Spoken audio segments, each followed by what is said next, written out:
দর্শক বন্ধুরা, KGF chapter 2 মুভিটার পরে রকিং স্টার ইয়াশ ওরফ রকি ভাই বেশ কয়েক বছর পরে যে মুভিটার মাধ্যমে কামব্যাক করতে চলেছে টক্সিক বলে যে মুভিটা, সেই মুভিটার টিজার ড্রপ করা হয়েছে গতকালকে। তো গতকালকে আমি টিজারটা রিভিউ করতে পারিনি ব্যস্ততার কারণে। তো আজকের ভিডিওতে আমরা সেই টক্সিক মুভিটার টিজারটা নিয়ে কথা বলবো। এই মুভিতে লিডিং চরিত্রে রয়েছে রকিং স্টার ইয়াশ এবং আরও রয়েছে নয়নতারা, কিয়ারা আডভানি, এবং এই মুভিটা পরিচালনা করেছে গীতু মোহন দাস। তো কেমন ছিল এই টক্সিক মুভির সেই টিজারটা, সেটা নিয়ে কথা বলবো। তো চলুন ভিডিও শুরু করা যাক। হ্যালো বন্ধুরা, কেমন আছেন সবাই? আশা করি সবাই খুব ভালো আছেন। ইরামস ওপিনিয়ন ইউটিউব চ্যানেলের নতুন আরেকটি ভিডিওতে আপনাদের সবাইকে স্বাগতম। বন্ধুরা, কেজিএফ ফ্র্যাঞ্চাইজির পরে তো ইয়াশ আসলে টক্সিক মুভির মাধ্যমে কামব্যাক হতে চলেছে প্রায় 3 বছর পর। তো এই মুভির অ্যানাউন্সমেন্ট ভিডিও আসার পর থেকে ইয়াশ ভক্তদের মনে একটা আলাদা উন্মাদনা কাজ করছিল। সবার মনেই একটা প্রত্যাশা ছিল যে ইয়াশ ভালো কিছুই নিয়ে আসতে চলেছে। তারপর যখন এই মুভির ইয়াশের চরিত্র রায়া, যে চরিত্রটা প্লে করছে সেটা হচ্ছে রায়া, তো রায়ার ইন্ট্রো ভিডিও আসলো, সেটা তো রীতিমতো ইন্ডিয়ান দর্শককে চমকে দিয়েছিল। কারণ এরকম টক্সিক স্টাইলে এর আগে ইন্ডিয়ার কোনো মুভিতে কোনো চরিত্র রিভিল করা হয়নি।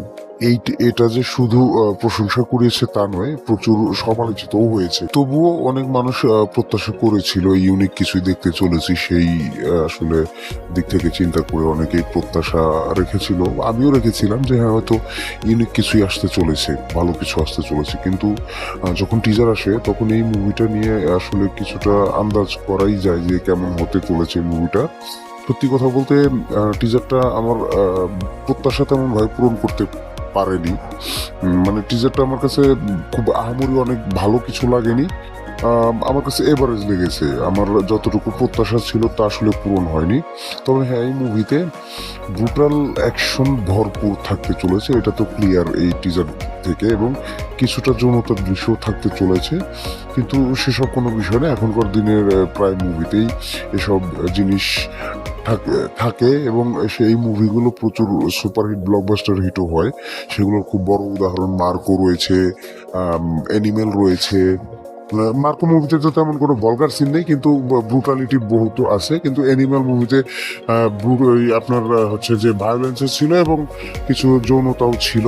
তো এই ধরনের মুভিগুলো এখন চলছে, সুপারহিট ব্লকবাস্টার হিটও হচ্ছে। কিন্তু আমার কথা হচ্ছে এই মুভির টিজারটা নিয়ে। এই মুভির টিজারে আমি নতুনত্ব তেমন কিছু আসলে দেখতে পাইনি। শুধু একটা জিনিস করেছে সেটা হলো যে অন্যান্য যেই ভায়োলেন্স মুভিগুলো রয়েছে, সেটা মার্কো হোক, অ্যানিমেল হোক, কিল মুভি হোক, এইগুলো যতটুকু ব্রুটালিটি দেখিয়েছে, এদের সাথে পাল্লা দিয়ে এদের থেকে এক লেভেল ওপরে গিয়ে ব্রুটালিটি দেখানোর চেষ্টা করা হয়েছে। এবং যে জিনিসটা আমার কাছে একটু মানে ওভার দ্য টপ মনে হয়েছে আর কি।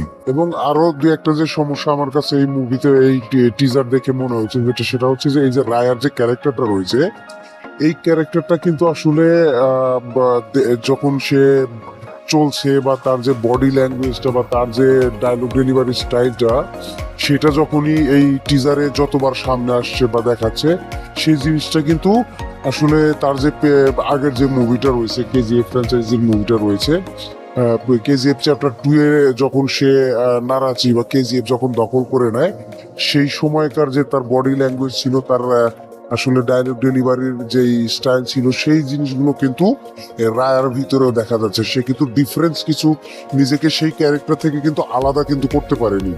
মেকার্সরা যদিও লুকটা প্রায় সেমই রেখেছে, কিন্তু তার ক্যারেক্টারটা অনুযায়ী কিন্তু সেই জিনিসটা আলাদা হওয়ার আসলে কথা ছিল। কিন্তু ইয়াশ কিন্তু সেই জিনিসটা আসলে পুল অফ করতে পারেনি। এই রায়ার ক্যারেক্টারের ভিতরেও রকিকে কিন্তু আমরা অনুভব করতে পারছি বা বুঝতে পারছি। এই জিনিসটা আমার কাছে একটু সমস্যা মনে হয়েছে। আরো একটা সমস্যা যেটা রয়েছে সেটা হচ্ছে এই টিজারের বেশ কিছু সময় জুড়ে সার্কাসের কিছু পোর্শন দেখানো হয়েছে। তো সার্কাসের বিশাল একটা আসলে হয়তোবা সিন থাকতে চলেছে এই মুভিতে, কিন্তু ওই যে সার্কাসের যে সেট ডিজাইনিং গুলো বা কালার গ্রেডিং গুলো, এই জিনিসগুলো কিন্তু একটু ফেক মনে হচ্ছে। এবং আপনার একটা দৃশ্য রয়েছে যেখানে টিজারে ইয়াসের চেহারা রিভিল করা হচ্ছে, লুক রিভিল করা হচ্ছে একটা বাথটবের মধ্যে থেকে উঠে, এবং তার চোখে অ্যাগ্রেশন। ওই জায়গাটার ইয়াসের যে চেহারাটা, মুখটা, ফেসটা, সেটা কিন্তু অনেকটা এআই জেনারেটেড মনে হচ্ছে, এবং বেশ কিছু দৃশ্য এরকম মনে হচ্ছে এআই জেনারেটেড। আসলে রিয়েল রিয়েল কিন্তু মনে হচ্ছিল না আমার কাছে। এটা আমার কাছে একটু সমস্যা মনে হচ্ছে যে এখানে কিছু ভিএফএক্স এর কাজ কিছুটা মানে দুর্বল রয়েছে। এবং আরো একটা বিষয় যেটা সবচেয়ে উল্লেখযোগ্য বিষয় যেটা, সেটা হচ্ছে যে এখানে ইয়াসের আরো একটা লুক রিভিল করা হয়েছে, ইয়াং একটা লুক রিভিল করা হয়েছে। এখন সেই লুকটা আসলে কোন পোর্শনে থাকবে, সেটা কি তার ছেলের ডাবল পার্ট হতে চলেছে, নাকি কোনো পাস্ট দেখানো হচ্ছে নাকি, সেই জিনিসটা যদিও তেমন বোঝা যায়নি, বা টিজারে মুভির গল্পটাও তেমন আসলে বোঝা যায়নি। শুধু এটা বোঝা যাচ্ছে যে হ্যাঁ, এই মুভিতে আসলে ইয়াস যে তার দুইটা আসলে লুক হতে চলেছে, দুই ধরনের ক্যারেক্টার হতে চলেছে। এখন সেটা দুই ধরনের ক্যারেক্টারটা আসলে ডাবল রোল নাকি, সেই জিনিসটা আসলে বুঝতে পারছি না। তবে যাই হোক, এই যে ডাবল রোলের যে ইয়াং লুক, যে সেই চেহারাটা রিভিল করাটা আসলে কতটুকু যৌক্তিকতা ছিল আমি জানি না। এবং এইখানে পুরো ট্রেলার জুড়ে রায়াকে ইন্ট্রোডাকশন করা হয়েছে, রায়াকে টক্সিক, ব্রুটাল, নারী লোভী, এই জিনিসগুলো দেখানো হয়েছে।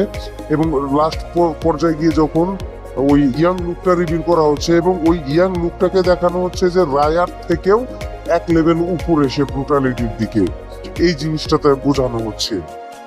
এবং আরো একটা বিষয় যেটা আমার কাছে মোটেও ভালো লাগেনি, সেটা হচ্ছে যে এই মুভিতে শোনা গেছে যে বেশ কিছু লেডি ক্যারেক্টার রয়েছে, যেরকম নয়নতারা ক্যারেক্টারটা রয়েছে খুব গুরুত্বপূর্ণ একটা রোলে, কিয়ারা আডবাণী রয়েছে, এছাড়াও আরো দুই তিনটা লেডি ক্যারেক্টার রয়েছে, লিডিং রোলেই রয়েছে, তারা খুব গুরুত্বপূর্ণ ক্যারেক্টার রয়েছে। কিন্তু তাদের কোনো একটা সেকেন্ডের জন্য তাদের টিজারে কিন্তু দেখানো হয়নি। টিজারে শুধুমাত্র ইয়াস এবং ইয়াস, এছাড়া আর কিছু কিন্তু দেখানো হয়নি। তো এই জিনিসটা আমার কাছে তাদের কিছুটা দেখানোর দরকার ছিল, দৃশ্য দেখানোর দরকার ছিল, তাদের অন্তত লুক গুলো করার দরকার ছিল টিজারে। তো যাই হোক, সেটা করেনি, সেটা তারা কোন হিসেবে করেনি, কি ভেবে করেনি, সেটা তাদের ব্যাপার। কিন্তু আমার কাছে যে সমস্যাগুলো মনে হয়েছে সেগুলো আমি বলেছি। এছাড়াও আমার কাছে এই টিজারে আসলে তেমন পজিটিভ কোনো কিছু লাগেনি। এখন কথা হচ্ছে, এই মুভিটা সরাসরি ক্ল্যাশ করতে যাচ্ছে ধুরন্ধর 2 এর সাথে। এখন ধুরন্ধর কিন্তু অলরেডি একটা এস্টাবলিশড ফ্র্যাঞ্চাইজি, কারণ তার প্রথম পার্টটা এত বড় একটা হিট হয়েছে, যেটা এখন পর্যন্ত কিন্তু থিয়েটারে রানিং রয়েছে এবং খুব ভালো ব্যবসা করছে, সেটা অল টাইম ব্লকবাস্টার হয়েছে, 1000 কোটির উপরে কালেকশন করে ফেলেছে। তো তার সেকেন্ড পার্ট নিয়ে কিন্তু অলরেডি হাইপ কিন্তু তুঙ্গে রয়েছে। তো ধুরন্ধর 2 এর মতো একটা মুভির সাথে স্ট্যান্ড অ্যালোন একটা ফিল্ম এসে ক্ল্যাশ করবে, এবং তার টিজারের দেখে এত কিছু কমতি খামতি মনে হয়েছে। তো এটা আসলে কতটুকু আসলে কি করতে পারবে, যদিও কেজিএফ এর পরে ইয়াসের খুব শক্ত লয়াল একটা ফ্যান বেস তৈরি হয়েছে, কিন্তু তারপরেও গল্প উপস্থাপনার দিক থেকে আসলে মুভিটা কতটুকু খালি অ্যাকশন ব্রুটালিটি দিয়ে তো হয় না, তাহলে পাগি 4ও চলতো। কিন্তু গল্পও থাকতে হবে, লজিক থাকতে হবে, সবকিছু মিলিয়েই একটা মুভি ভালো কিছু করতে পারে। তো ধুরন্ধর 2 এর সাথে আসলে কতটুকু কি করতে পারবে সেটাই এখন দেখার বিষয়। তো টিজারটা আমার কাছে মোটামুটি এভারেজ লেগেছে। আপনারা যারা দেখেছেন তার কাছে কেমন লেগেছে অবশ্যই কমেন্ট সেকশনে জানাবেন। আমার ভিডিওটি কার কি মন্তব্য বলেছে অবশ্যই সেটাও কমেন্ট সেকশনে জানাবেন। ভিডিও যদি ভালো লাগে লাইক করবেন, শেয়ার করবেন, এবং আরো রিভিউ পেতে, লয়াল রিভিউ পেতে, অনেস্ট রিভিউ পেতে চ্যানেলটিকে অবশ্যই সাবস্ক্রাইব করে পাশে থাকা বেল আইকনটিকে ক্লিক করে দিবেন। কথা হবে পরবর্তী কোনো ভিডিও নিয়ে, সে পর্যন্ত ভালো থাকবেন।